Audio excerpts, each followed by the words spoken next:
Не можем да подминем и темата веб дизайн, която доста хора според всъщност това веб дизайн ли или графичен дизайн, защото цяла една компоновка на сайта, неговото извършване, въобще целият сайт, той би трябвало да се нарича услуга веб дизайн. Тоест, може би, говорим всъщност за графичния дизайн и оформлението на сайта, неговата графична визия, макар че вътре трябва да включим топологията, навигацията, нейното разположение, ергономия на клика, бързия достъп до информацията и така нататък, което обаче всъщност е една сериозна тема, която си се нарича юзабилити, която решаваме да не разгръщаме днес пред вас. Тоест, говорим само за графичната част, графична компоновка, избор на основни цветове, индивидуалност, разположение на логото, просто самото излъчване на сайта като графична визия. Разбира се, имаме сайтове, които съдържат архивна информация, при тях дизайнът е 5% от самото цялостно занимание. Тоест, може да имаме само едно лого на някакъв фон, някакъв бекграунд и наистина говорим за разгръщане на другата услуга според нас, юзабилити, която включва топология, разположение, брой менюта, къде е ергономично да се разположи даденото меню, горе навигационно, отстрани продуктово, вертикално и така нататък. Графичната визия може да бъде разделена условно на две, примерно ако говорим за оформлението на един хидър или шапката на сайта, той може да бъде примерно статичен, може да бъде динамичен на флаш. Флаша има различно ниво на трудност, може да имаме няколко слайда с различни ефекти на някакви колажи, ако говорим за туризъм, може да имаме движение на анимационен обект.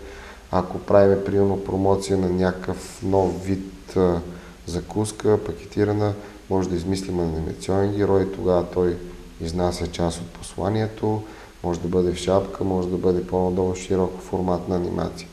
Там насетне, когато сайта е примерно портален и ние пестим излъчване в шапката, т.е. правим по-семпл, ползваме пастелни цветове, за да не натоварваме очите на посетителите, то обаче може да има банерни площадки, защото си е поставил за цел да печели от това.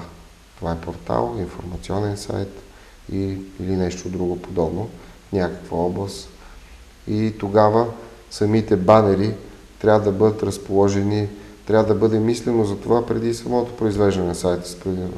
Те са част от дизайна, не може да бъдат разположени произволно, те също носят цветови нюанси, носят послание, те трябва да бъдат на акцентно място, трябва да бъдат на видимата част. Това също касае графичния дизайн, но отново имаме едно преплитане между графичен дизайн, юзабилити, което е топология, навигация, разположение на главните секции на хомпейджа, примерно на един сайт. Така че графичният дизайн може понякога да бъде на един сайт разположение на логото, 3 основни цвята, цветове за тайтъл на секции, къде ще сложим някъде болт върху секциите, върху тяхното заглавие, какъв ще бъде фона за това.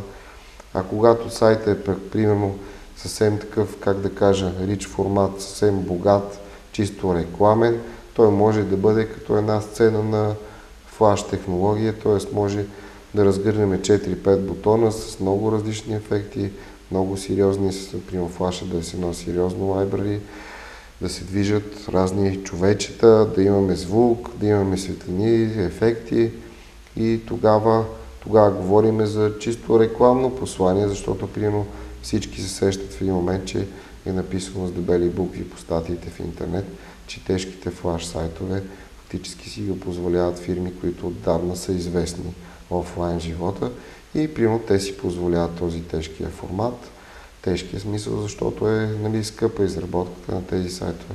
Програмистите, които програмират на флаш, са изключително скъпи, рядко намиращи се специалисти в България, те се броят на пръсти според нас. И така всеки знае каква цел си поставя пред сайта и с какви инструменти ще го постигне. Просто пропуснах, флаш сайтовете изключително трудно се добутват до добро позициониране в търсачките. За сметка на това, че шашваш, предизвикваш, имаш звук, имаш интерактивност, всичко това в един момент обаче, тегляйки го на везните, отива срещу оптимизацията за търсещи системи. Тоест, ако ти си една средно или безизвестна фирма, по-добре не така оптимизиран сайт, по правилата с чист код, не тежки флашове, защото и самото зареждане, скоростта на зареждане, все пак има все още хора с слаби връзки, все пак не говорим само за София, областни градове и другите хора потребяват интернет и те може